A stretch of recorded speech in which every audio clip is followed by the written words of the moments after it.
Hello, everybody. This is Pedro Romero from GameZone in partnership with Disrupt Gaming to bring you interviews at Masters Reykjavik. We're here today with Sacy of Team Vikings from Brazil, who just won their first round upper bracket series against X10 Esports.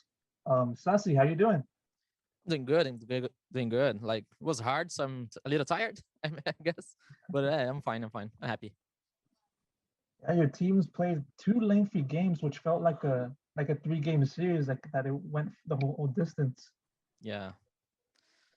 So Like starting up, go no, no. ahead. You can go. You can go. No, don't worry. Don't worry. Okay. Your team had some trouble in the middle part of Icebox in game one, where X10 was close to tying the score.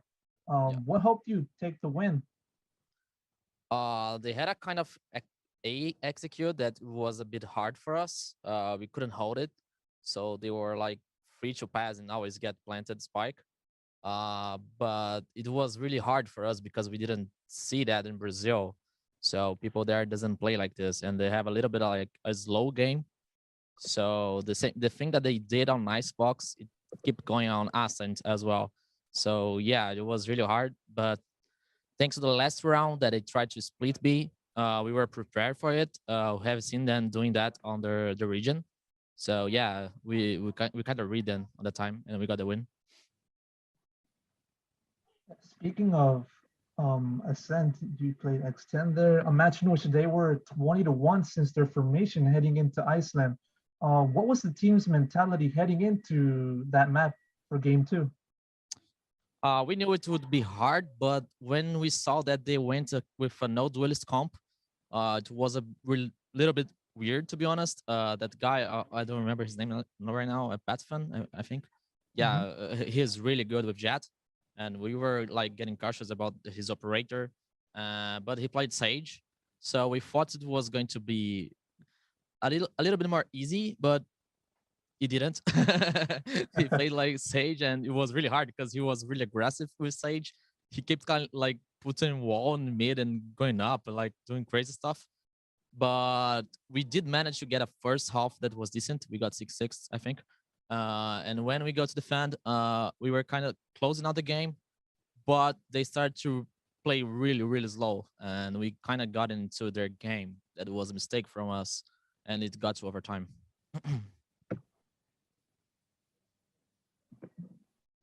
And yes, X10 really had a great showing against you guys, who people expected were going to just basically breeze by this series. But nevertheless, despite hailing from a region that's new to FPS shooters, X10 made an impressive showing. What do you think about their team after playing them? I think they did the homework. To be honest, I felt that they read us every tactic. Every setup. It seems like they knew about it because they studied us a lot. But they are really, really good players. Like, to be honest, I thought it would be easier. I'm really honest right now, but they showed that not just to us, but for the world that they're tough. They're tough to beat. So I think yeah, it's gonna be a great match. I think they are going to play against Crazy Raccoons, right? Mhm. And yeah, it's a really good match. Many analysts have touted Team Vikings as the best team in Brazil going into Masters 2, or otherwise to have plenty of success here. Going into the tournament, did you feel plenty of pressure since so many people were propping you as, like I said, the region's best chance of success? Yeah, like we talked about it on the team because people are everyone that scream us is like, oh, Vikings is really strong, and we are like the Brazilian hope and etc. etc. So we kept away from the social media, to be honest, because Mhm. I know that's a lot of pressure on us right now. And yeah, for sure, this was our first match in the international event. We started really slow on Icebox. So yeah, I guess we were a little bit more nervous than we usually are because of the pressure, to be honest.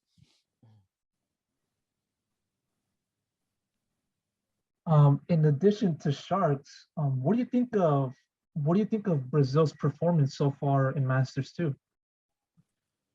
To be honest, we didn't kind of like have a good performance against X10. I feel the same way about Sharks. After their first win on the first map, they didn't got to they didn't concentrate anymore. I think that they are more than that they show on the second and third map. Um, and I think that we, as I said, like we were a bit nervous and we took too long to understand their play style about Iceland. I'm talking.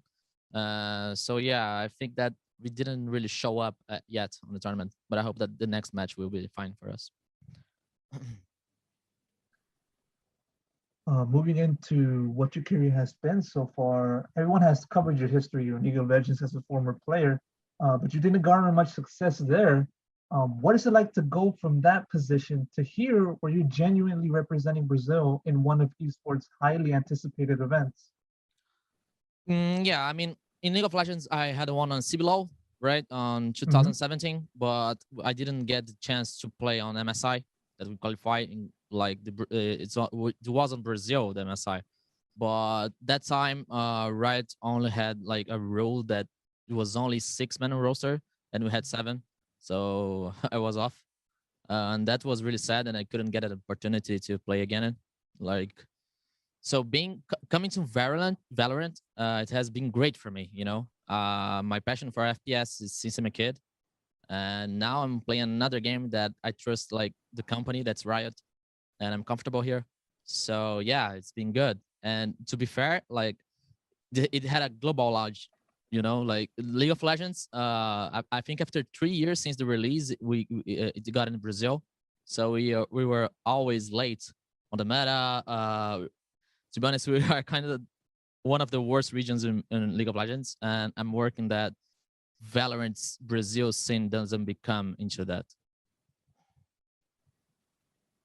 Is there anything you took from those days in League that is helping you right now while playing Valorant?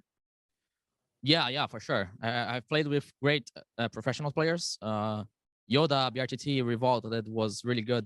Talkers that taught me a lot about how to study the game and about discipline, about how to be an IGL on League of Legends, and I kept it for me and brought with on Valorant. So the reason that I'm here right now doing the interview for you is it is because of League of Legends. To be honest.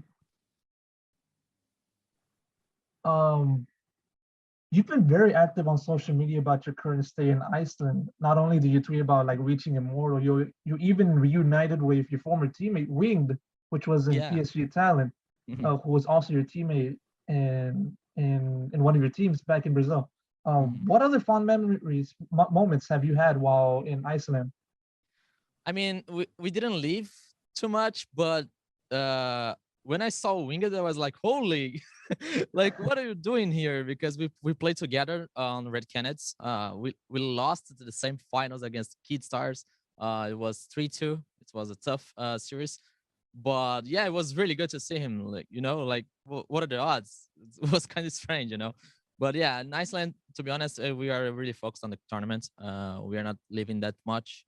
We are trying to adapt about the EU meta that's really different here from Brazil. So yeah, we had a really tough time. Speaking of the difference between the EU and Brazilian meta, what do you think of the EU solo queue and how does it compare with the Brazilian circuit? I mean, it's a little bit toxic. Not a little bit, but it's really, really toxic. I don't even say that I'm Brazilian because I'm kind of afraid of that.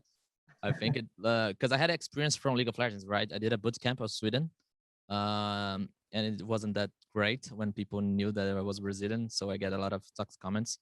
And here in Valorant, at least it took 3 days about someone calling me a monkey. It's like I don't know why people do that, but about the skill gap, right? On solo queue, I think that on Immortal and Diamond One, I think that Brazil has more mechanic players, to be honest.